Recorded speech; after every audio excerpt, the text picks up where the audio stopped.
Surah Al-Baqarah, ayat 27-28.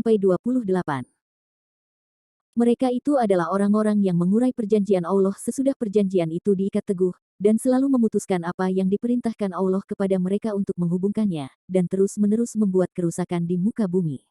Mereka itulah Al-Khosirun, atau orang-orang yang rugi.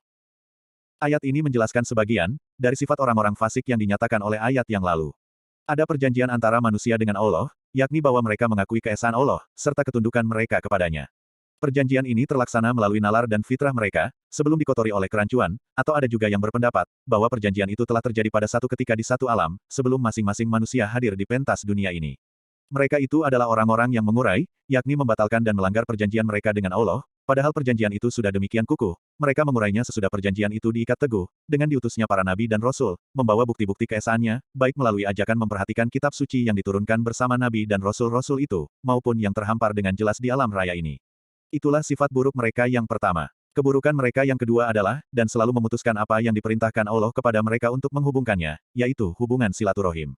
Mereka memutuskannya antara lain dengan memecah belah persatuan dan kesatuan, memutuskan hubungan harmonis antara manusia dengan Allah, dan lain-lain, yang diperintahkan Allah untuk selalu dihubungkan dan ditautkan, seperti menghubungkan kata yang baik dengan pengamalan yang baik pula. Yang ketiga dari keburukan mereka adalah, dan terus-menerus membuat kerusakan di bumi. Ini mencakup banyak hal yang belum tertampung oleh kedua sifat buruk yang disebut di atas. Mereka itulah Al-Khosirun, yakni yang benar-benar binasa, rugi, dan celaka. Kata ini pada mulanya berarti berkurang. Kerugian dan kebinasaan adalah berkurangnya apa yang tadinya telah dimiliki, atau yang seharusnya dimiliki. Orang-orang tersebut memiliki naluri yang bersih, fitrah yang suci, keyakinan tentang keesaan Allah yang dapat mengantar mereka meraih surga, tetapi semua itu hilang dan berkurang sehingga mereka akhirnya mendapat siksa neraka. Di tempat yang lain, Allah Subhanahu wa Ta'ala memuji kaum mukminin dengan sifat-sifat yang bertolak belakang dengan sifat-sifat di atas, yaitu firman-Nya, yaitu orang-orang yang memenuhi janji Allah dan tidak merusak perjanjian, dan orang-orang yang menghubungkan apa-apa yang Allah perintahkan supaya dihubungkan, dan mereka takut kepada Tuhannya, dan takut kepada hisab yang buruk. Quran Surah Ar-Ra'd ayat 21. Bagaimana kamu terus-menerus kafir kepada Allah, padahal kamu tadinya mati, kemudian Dia menghidupkan kamu, kemudian Dia mematikan kamu, kemudian Dia menghidupkan kamu kembali, kemudian kepadanya lah kamu dikembalikan. Ayat pertama pada kelompok ayat ini, ayat 21, mengajak seluruh manusia untuk beribadah kepada Allah Subhanahu wa Ta'ala. Ini disusul dengan sekian banyak uraian, yang mendukung ajakan itu hingga ayat yang lalu. Nah, ayat ini kembali mengajak semua manusia, dalam bentuk mengingatkan tentang hal-hal yang sangat serasi dengan hal-hal yang disebut oleh ayat pertama kelompok ini. Firman-Nya di sana, sembahlah Tuhan kamu, berhadapan dengan firman-Nya di sini, bagaimana kamu terus-menerus kafir kepada Allah. Firman-Nya di sana, yang telah menciptakanmu dan orang-orang yang sebelummu, dan seterusnya, berhadapan dengan firman-Nya di sini, padahal kamu tadinya mati, lalu Allah menghidupkan kamu, kemudian kamu dimatikan dan dihidupkannya kembali dan seterusnya.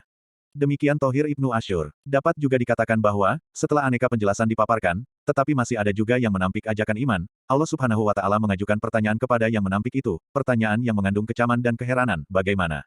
Bukan mengapa. Karena, mengapa biasanya dijawab dengan jawaban analitis ilmiah, sedangkan mereka bukan orang-orang yang menggunakan akalnya, sehingga tidak wajar mereka ditanya dengan pertanyaan demikian. Mereka ditanya dengan pertanyaan yang dimulai dengan kata bagaimana, yang biasanya diajukan untuk mengetahui cara-cara yang bersifat indrawi. Pertanyaan yang diajukan itu pun mengandung unsur keheranan dan kecaman, bagaimana bisa, indra kamu yang mana yang menjadikan kamu terus-menerus kafir kepada Allah, padahal kamu tadinya mati, yakni tidak berada di pentas bumi ini, kemudian Dia menghidupkan kamu di permukaan bumi ini, kemudian Dia mematikan kamu dengan mencabut nyawa kamu, sehingga kamu meninggalkan pentas bumi ini, kemudian Dia menghidupkan kamu kembali yakni di alam barzah, kemudian kepadanya lah kamu dikembalikan, untuk dinilai amal-amal perbuatan kamu selama hidup di dunia. Bagaimana kamu kafir, padahal demikian itulah yang dilakukan dan akan dilakukan Allah terhadap kamu. Sungguh aneh jika kamu tidak percaya kepadanya. Bukankah kamu semua sadar bahwa suatu ketika kamu pernah tidak ada, lalu berada di dunia ini? Bukankah kamu semua telah melihat sekian banyak orang yang tadinya hidup dan kini telah mati? Yang mematikan makhluk setelah tadinya mereka hidup, dan sebelum hidup itu mereka pernah mati, yang melakukan itu semua adalah Allah. Jika demikian, percayalah bahwa Allah yang mematikan itu akan menghidupkan mereka lagi, termasuk kamu sekalian, kemudian Dia akan meminta pertanggungjawaban atas apa yang kamu semua lakukan. Firman-Nya, Allah menghidupkan kamu, kemudian Dia mematikan kamu, kemudian Dia menghidupkan kamu kembali, dipahami oleh sementara ulama sebagai uraian tentang nikmat Allah Subhanahu wa Ta'ala, yang seharusnya mendorong orang-orang kafir percaya dan mensyukurinya. Ada juga ulama yang enggan menjadikan penggalan ayat ini sebagai bertujuan mengingatkan nikmat Allah, dengan asumsi bahwa kematian bukanlah satu nikmat.